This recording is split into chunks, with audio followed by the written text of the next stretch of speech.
boys and girls, and welcome to lesson 3 of our math this week. Last lesson, we learned that we can start using numbers inside of our patterns. Today, we're going to use those number patterns, but in a little bit of a different way. Instead of having a pattern that's repeated over and over with numbers, we can use our numbers to make something called a growing pattern. Take a look at our first pattern up here.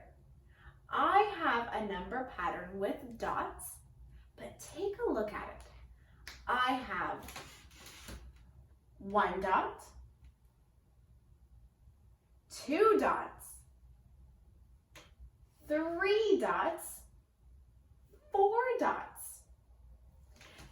Instead of our pattern being repeated, for example, like 2, 4, 2, 4, the pattern is growing and getting bigger. And the pattern rule for this is, well, how much is it getting bigger each time? That's what the pattern is here. Every step of the pattern, a rule is being repeated. How many dots are being added each time? So let's take a look. When I go from 1 to 2, how many dots were added? Just 1. Let's take a look on the next step. I go from 2 dots to 3. How many dots were added that time? Just 1. And let's check it one more time. I go from 3 dots to 4. How many dots were added? Just 1 again. Every time this pattern grows, it adds just 1 dot. And that's what the pattern is. Every step I add 1 dot to the pattern. It's growing bigger and bigger each time. And just like we knew from before, patterns cannot be changed in the middle of them. So on my next step, I couldn't decide to do 6 dots, because that would mean, let's see, 1, 2, 3, 4, 5, 6. If I did 6, that means that I added 2 dots that time. That's not the pattern. I'm only allowed to add 1 dot each time. That's the pattern. So our next step in this line, in this pattern, would be 5. After 4, I add 1 more, and 5 is next in our pattern. Now on our next number pattern, instead of using dots or pictures, I used the actual numbers.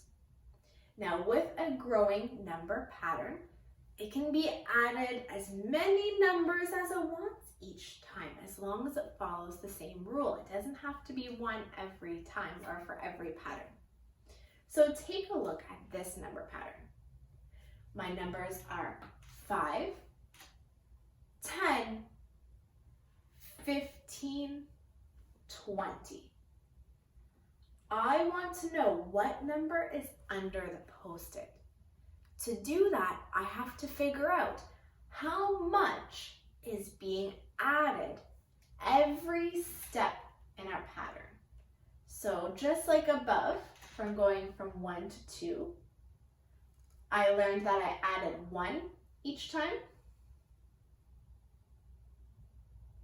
I want to figure out how much is being added in this one.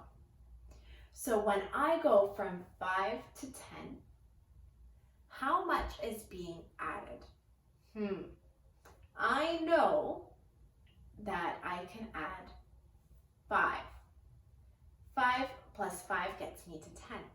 Let's test it and see if that's our pattern rule. If it is, on my next jump, it will also add 5. So let's see.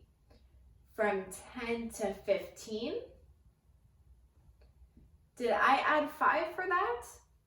I did. Here we go. Let's try it again. From 15 to 20. That added 5. That means for this growing pattern, our rule is every step in the pattern, I'm going to add 5. And I wonder if any of you boys and girls have made a connection with this number pattern. When I hear 5, 10, 15, 20, I hear skip counting by 5. Boys and girls, this is something that you learned earlier in the year to learn your skip counting. When I have a growing pattern that adds 5 every time, that's just like skip counting. So let's use those patterning skills and skip counting skills to see what number is underneath. I have 5, 10, 15, 20. I need to add 5 more. That makes it 25. Good job. Now with these growing number patterns, you might find other skip counting.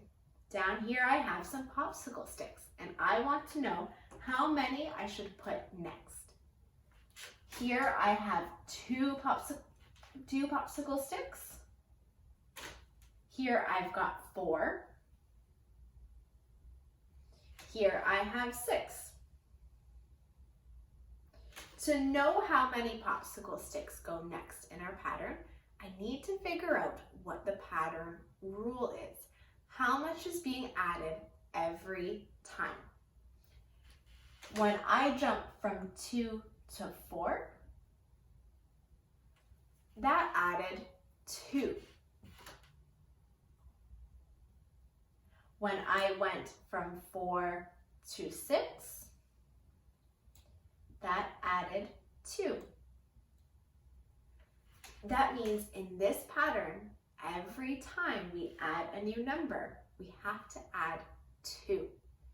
So from 6, I'm going to add 2 to figure out how many popsicle sticks should go next. So I've got 6 plus 2 is going to be 8. There we go. 1, 2, 3, 4, 5, 6, 7, 8. Again, boys and girls, I wonder if you made a skip counting connection. This growing pattern went 2, 4, 6, 8. That means that it was skip counting by 2. Every time it added 2, just like our skip counting. Now, boys and girls, I want you to try this out on your own. I want you to make your own growing pattern using objects you find around the house. Now, since it's a number pattern that's getting bigger, it might be hard to find objects that are all the same. So use whatever you can to make a growing number pattern. For example, I have some pom-poms here, and normally in a pattern, I would worry about them being all the same color or all the same size. To do this, just make sure that it's the numbers that are changing and the rest don't worry too much about. So if I don't have all green pom-poms, that's okay. I can do a growing number pattern with any of the pom-poms I have. Maybe there's 6 and maybe the next one I can count out 8, as long as it's showing a growing number pattern. Make this pattern, take a picture of it, and upload it into our Dropbox for this assignment.